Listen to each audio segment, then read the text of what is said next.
Барлык мактауларыбыз бүтін ғаламны юктан бар итеп тәрбия кылучы Аллах Раббыбызга булсын.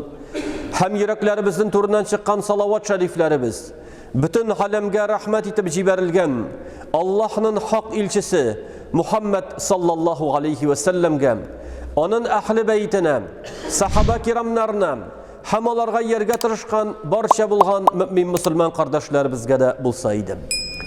Хөрмәтле дин кардәшләрем, менә без Рамазан айының ахыргы җомгасына җыелдык. Кайчан гына көтеп алган Рамазан айы. Көтеп алдык, хәзер инде аның белән саубуллашабыз. Санаулы көннәр калды. Санаулы көннәр шушы ай белән саубуллашырга. Шушы айдагы булган изгелекләр, шушы айдагы булган таравих намазлары, ураза тотулар, алар безнең иншалла бер рәхәт хис булып калачак. Әмма дә ләкин әле Рамазан айы бетмәде. Әле санаулы көннәр калса дагын, иң саваплы көннәре һәм кичләре калды дип әйтсәм була. Чөнки бүген кояш байыганнан соң 27нче кичәсе булачак. 27нче кичә күпчелек галимнәр фикере буенча ул күп вакытта Кадир кичәсе була дип әйттеләр. Ни өчен? Чөнки пәйгамбәребезнең хадисләре шуңар ишара кыла. Һәм кайбер сахабалар ант итәләр иде, Кадир кичәсе ул 27се була дип. Шуңа күрә шушы кичәгә без игътибар итәргә тиешлебез. Әлбәттә, Рамазан айының ахыргы 10 кичәсенә һәрберсенә дә игътибарлы булырга кирәк. Ләкин Кадир кичәсе булу ихтималы кичәсенә айырым игътибар тиешле. Чөнки Аллаһ Раббыбыз Коръәндә Ләйләтул Кадри хайрун мин алфи шәһр диде. Кадир кичәсе 1000 ай гыйбадат кылудан хайырлырак диде. Кемдәген кем шушы кичәнең сәгатьләрен, минутларын зикрдә, гыйбадатта, намазда үткәрә икән, ул 84 ел тирәсе гомер гыйбадатта үткәргән шикелле савапка ирешә ала. Нинди зур ниғмәт җәмәгать. Шуңа күрә, әлбәттә тырышлык күрсәтү тиешле. Шушы калган кичәләрне гыйбадатта үткәрергә, шушы калган көннәрне уразаны тиешле дәрәҗәдә үткәрергә тиешле җәмәгать. Әлбәттә, кайбер кеше аргандадыр. Кайбер кешегә ураза тоту бәлки мәшәкать тә булгандыр. Әмма дә ләкин улик без аны җәмәгать. Әгәр дәген шуның әҗр савабын күрсәк, кыямәт көнендә шуның әҗр савабын күрсәк, ул безне шатландырачак җәмәгать. Чөнки пәйгамбәрбез саллаллаху алейхи ва саллям әйтте, ураза тотучының 2 шатлыгы бар. Берсе авыз ачканда, икенчесе кыямәт көнендә Аллаһ Раббысы белән очрашканда диде. Авыз ачканда без авырлыктан соң җиңеллек килгән шикелле су ичәбез, ризыкны тәмин татыйбыз, ашыйбыз. Ә инде кыямәт көнендә, мәхшәр майданында басып торганда, авыр булганда, шуның савабын күргәч, иншалла адәм баласы шатланачак. Аллаһ субханаху ва тааля шул шатлыкка ирешергә насыйп итсә иде. Шулай ук шушы көннәрне тагы бер улуг гыйбадат бар җәмәгать.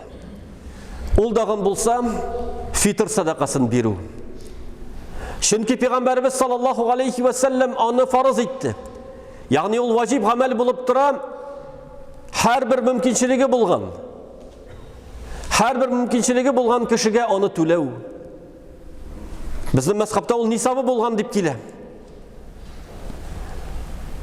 Һәм пәйгамбәрбез саллаллаху алейхи ва саллям вакытында түли торган булалар bir sağ ул 3 кило тирәсе күләм.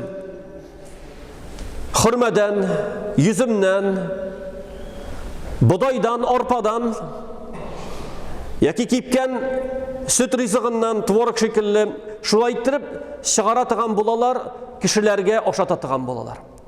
Пәйгамбәрбез саллаллаху алейхи ва саллямның хадисләрендә килә, Ураза тотушыны паклый торган һәм мөхтаҗ кешене шатландыра торган әйбер дип. Ягъни гает көнне мусульманнар шатлансыннар. Һәм шулай ук садака биреп, без үзебезнең уразабызны паклыйбыз. Чөнки галимнәр әйттеләр, ураза ул калкан, яки ураза ул кием шикелле. Гөнаһлар, кимчелекләр аны тишә. Ә садака аны ямый. Уразада кимчелекләр китте дип уйласаң, күбрәк садака бир. Шушы садакалар, иншалла, уразаның кимчелеген каплый дип әйттеләр галимнәр. Ямау салган шикелле. Шуңа күрә фитр садакасы дәген уразада киткән кимчелекләрне паклар өчен. Аның хикмәтләреннән шушы дагын бер зур хикмәт. Шуңа күрә ул түләнә, мәсәлән, кем гаиләне тәэмин итүче кеше үзе өчен, үзенең балалары өчен, хатыны өчен дәген түләсә ярый. Яни хатыныннан сорап, әйтеп, менә мин синең өчен түлим дип, хатыны өчен дәген түли ала. Абылай асылда һәр кеше үзе өчен түли. Ләкин балалар өчен әти кеше балалар өчен түли, кем аны тәэмин итеп тора. Һәм кемнәргә без аны бирәбез? Асылда мөхтаҗларга бирәбез. Мөхтаҗларга бирәбез.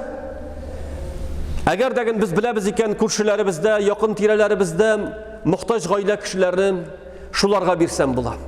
Әгәр дә бер андый кешеләрне белмәсән, һәр бер мәчеттә махсус сундуклар бар. Шуларга китереп бирсәм була,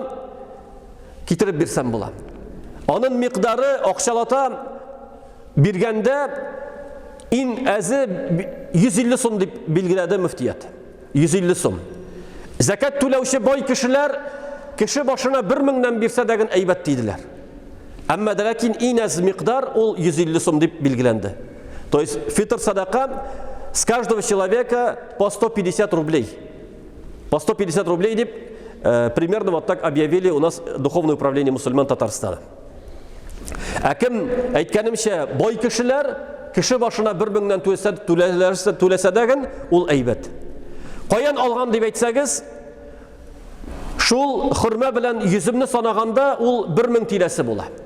Ә арпа белән будайны санаганда ул менә шул 150 тирәсе була, шулай итеп санап чыгардылар безнең дини назаратында. Шулай ук, хөрмәтле дин кардәшләрем, фитр садакасын бирү Рамазан айы кирү белән ул рөхсәт ителгән. Ләкин аны 2-3 көн кала бирү хәерлерәк. Ә инде пәйгамбәребезнең сөннәте, пәйгамбәрбез саллаллаху алейхи ва саллям фитр садакасын бирә иде гаит намазына чыкканда. Гаит намазына барганда бирә иде. Әгәр дә кеше шул вакытта бирә ала икән, ул тагы-дагын хәерле. Әмма ләкин ул вакытта мөхтаҗ кешеләрне күрмәммен дип әйтсә, ул вакытта инде иртәрәк бирү хәерле һәм саваплы булып тора. Шулай ук Аллаһ насип итсә, Рамазан айы тамамлану белән безнең шәршәмбе көнне, среда көнне, 10 апрель көнне Рамазан гаете булачак.